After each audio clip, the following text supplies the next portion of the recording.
Welcome to Sensitive with an Edge for highly sensitive people who embrace their intensity, uniqueness, and value in this world. Join us on the exploration of relationships, complex trauma recovery, non-conventional mindsets, neurodiversity, and themes that involve healing, growth, and empowerment. I'm Chris Lyon, and welcome back to Sensitive with an Edge, the podcast that is a multicolored twisty fidget for your nervous system. We continue with part 2 of our enlightening conversation with our guest, Becky Hellwig, who has 12 years of experience and runs a multifaceted practice that is a safe space. She has specialties in trauma, addiction, and sex therapy. So listen in, and you'll hear supportive insights from her that may make a significant difference in your life and healing process. She's even helped people recover from BPD. So check it out. Now, do you share about nervous system regulation with clients? Yes, I absolutely do. And when we look at like theory type things, there's this amazing, incredible thing called polyvagal theory, which looks at our fight or flight freeze system and how we regulate. So it's really cool. They actually have some polyvagal cards that you can get like off of Amazon. They give you like little digestible bits of information like each day and help you look for the good things in day to day. And then also help us recognize how maybe we are in fight or flight. And that nervous system regulation, it's designed to keep us alive. Right. It's hardwired. We don't get a choice. We don't get a choice in how our brain is reacting to this. We get a choice with how we deal with it. Right. So what we're trying to do is, I guess, get more skilled at being able to go from the fight or flight mode there, fight, flight, or freeze, be able to go from there when we're not in danger to shift down into rest, digest, and recover type of space. And the better we get at being able to shift, the more regulated we are as far as our nervous system. Yeah. I think it's really important. I'm going to be using nervous system regulation every day for the rest of my life. It really can help a lot.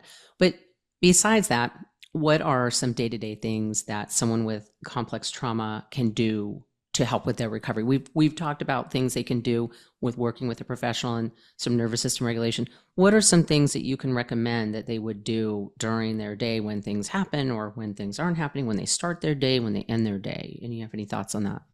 Yeah. Tune into your body. Our body is the biggest information giver we have.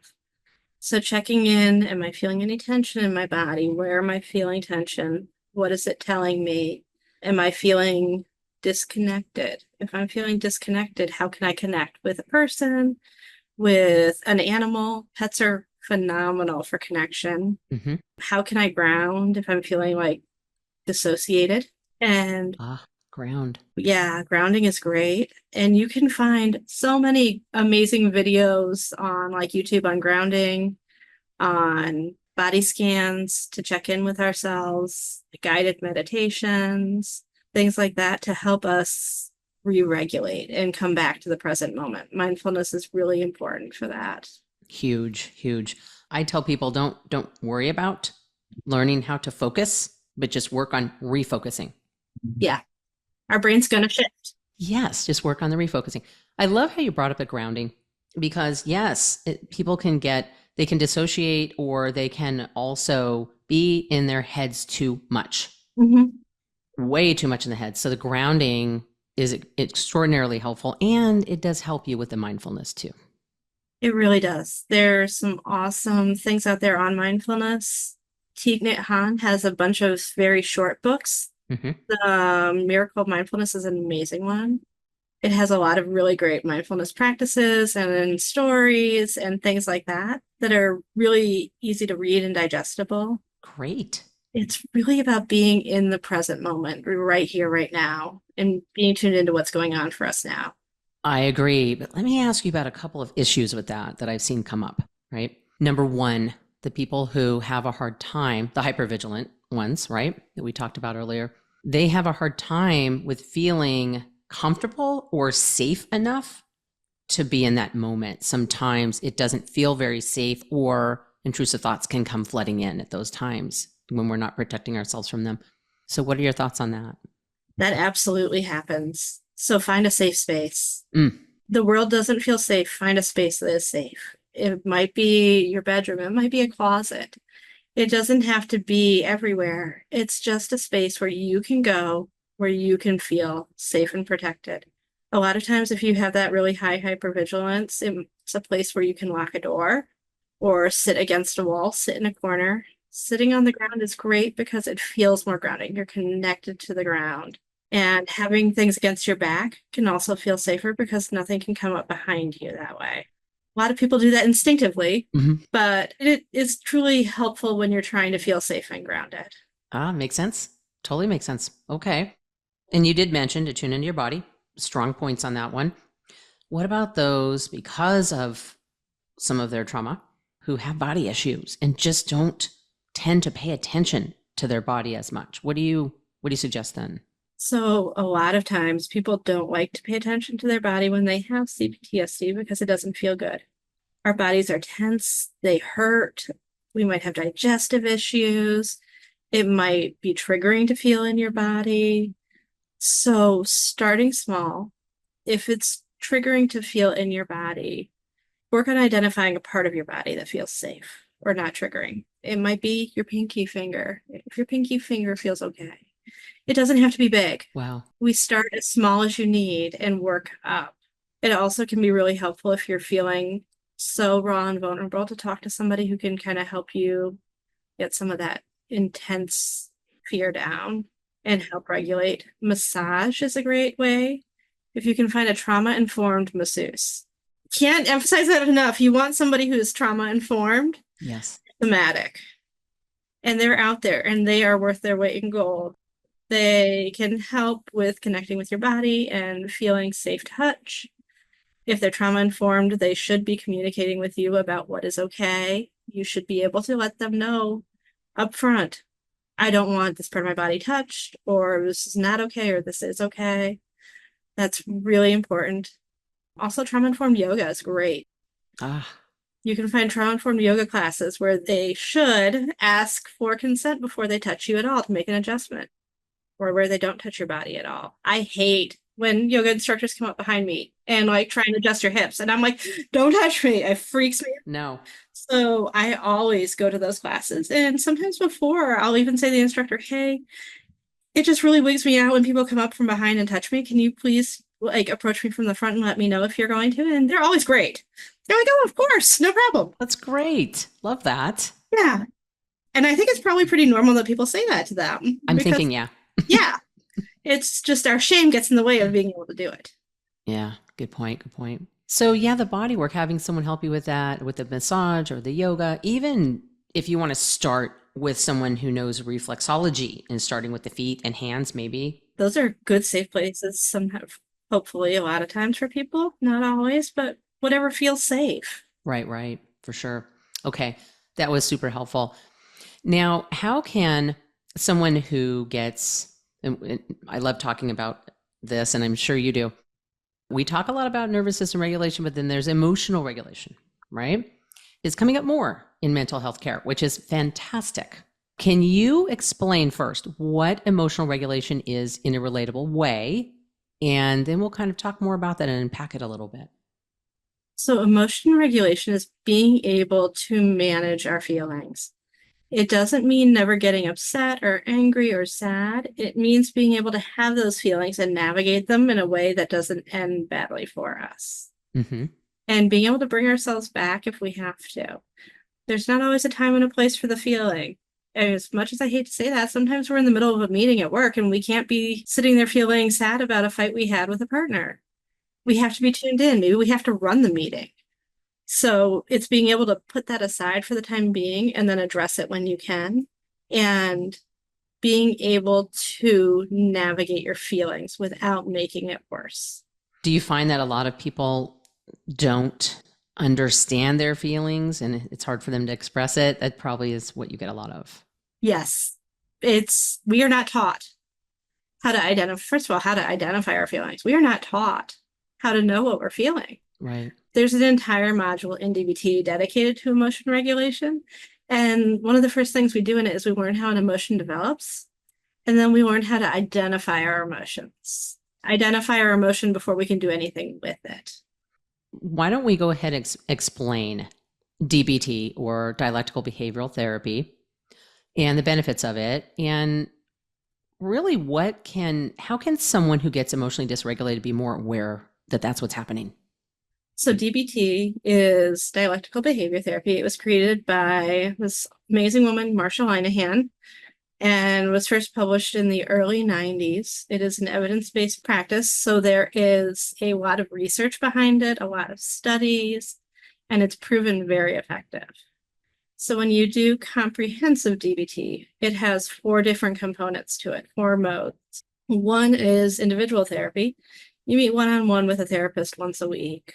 Also, there is skills training. And traditionally, skills training is done in a group. However, a lot of therapists also offer one-on-one skills training. This is where you learn mindfulness, emotion regulation, distress tolerance, and interpersonal effectiveness skills. It's crucial. It is probably the most important part, honestly. Wow. And then we have what's called skills coaching or phone coaching. I like to call it skills coaching because people like to text and not everybody likes phone calls. So Okay. it's between sessions when you can reach out to your therapist and say, hey, I'm struggling with this situation and I don't know what skill to use. Or I've tried this skill and it's not working. And usually it's 5 minutes or so. And you talk through the next skills, come up with a plan, and you go back to practicing your skills.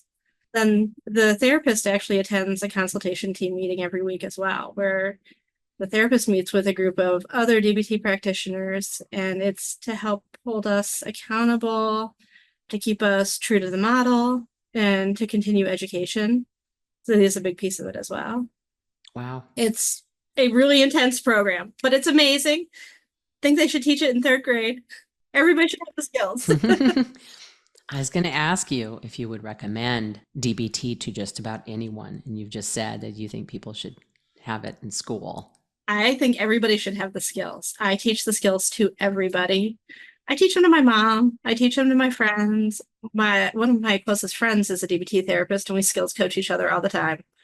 It's so helpful. It sounds powerful to me because I know there have been a lot of amazing therapeutic results from it. Have you seen people have recovery from it in a number of different areas with a number of different clinical issues?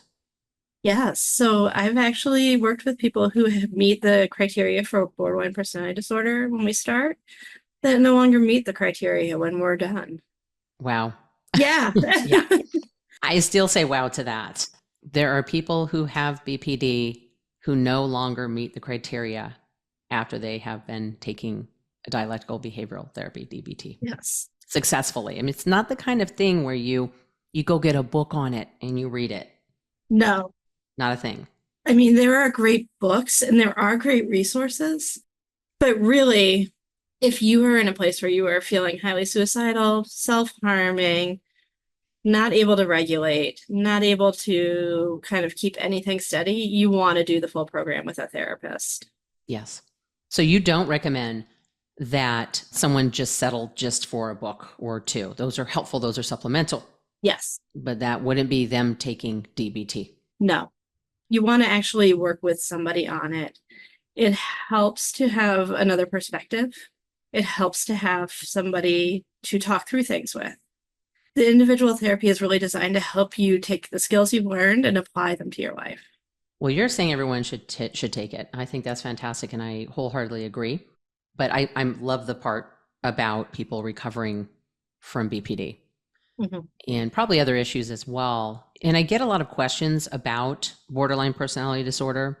What do you think besides DBT is most effective to help them with their recovery? DBT is the thing, honestly. DBT is the thing. There are DBT self-help groups, there are DBT websites and things. Not all DBT providers are the same. If you have a DBT provider that feels invalidating, cruel, mean, you want to find somebody else, because some people As in any profession, you sometimes get people who are not as great at it. You want to find somebody you click with, you fit with, and who feels empathetic and like they hear you and they meet your needs. And that's for any therapist, but especially with DBT. Right. I had a friend who was studying to be a social worker, and she came to her therapist and said, listen, I feel dysregulated. I've been dysregulated. I really think I should take DBT. It's been recommended to me. And the therapist said, you don't need that. I think to me that's super harmful. And it would have been much better to say, hey, I don't do that, but let me give you some, referrals. To me, that's a red flag if somebody's going to say, hey, no, you don't. Like, who's ever going to say you don't need DBT? I know. And it might be you don't need the full module. You might not meet criteria for borderline personality disorder, but it's helpful for depression and anxiety. And I love using it for my trauma work, for stabilization for trauma work. Ah, that's super helpful as well. So is there anything else that you would like to share about DBT or regulation in any way? I think that the most important thing with emotion regulation is being able to recognize that we're dysregulated, which we don't always do. When signs we're dysregulated are like we're irritable, we're impulsive, you want to do this thing and you want to do it right now. And nope, I'm not waiting. I'm doing it now. I might be really angry or really edgy. And when you notice those things, take time to check in with yourself and figure out what's really going on and look at what am I really feeling? Where is it in my body? Yeah. And I think it's a good idea too to keep in mind the safe space that you mentioned and the different ways to arrange that. I think it's super powerful. Thank you so much. This has been so helpful. It's been such a pleasure sitting with you and discussing these things. You're just amazing in your work. I highly respect the work you do. So thank you so much for being with us today. Thank you so much. I love it. I'm always happy to answer questions or talk about it. I think it's so important. Awesome. Thank you. We really appreciate you listening to Sensitive with an Edge. Join us next time and remember to subscribe, rate, and share so this gets out to more people who can relate. If you're highly sensitive, neurodivergent, and or have complex trauma, we're here for you. Please remember to do your own personal work. It makes all the difference in your life. It may not feel familiar. You may have to experience difficult change or loss, but you will be much better off. You don't want to go back. Outsourcing can take you to a whole different level. When you work with someone, make sure that they're a good fit and they can help you with your goals. If you want me to help you get unstuck, remember to join my membership at coachlion.com. Check out my helpful resources in the links, and you'll hear from us next time.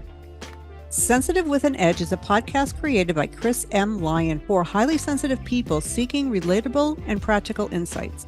While the content is designed to be informative and supportive, it is not intended as medical or clinical advice.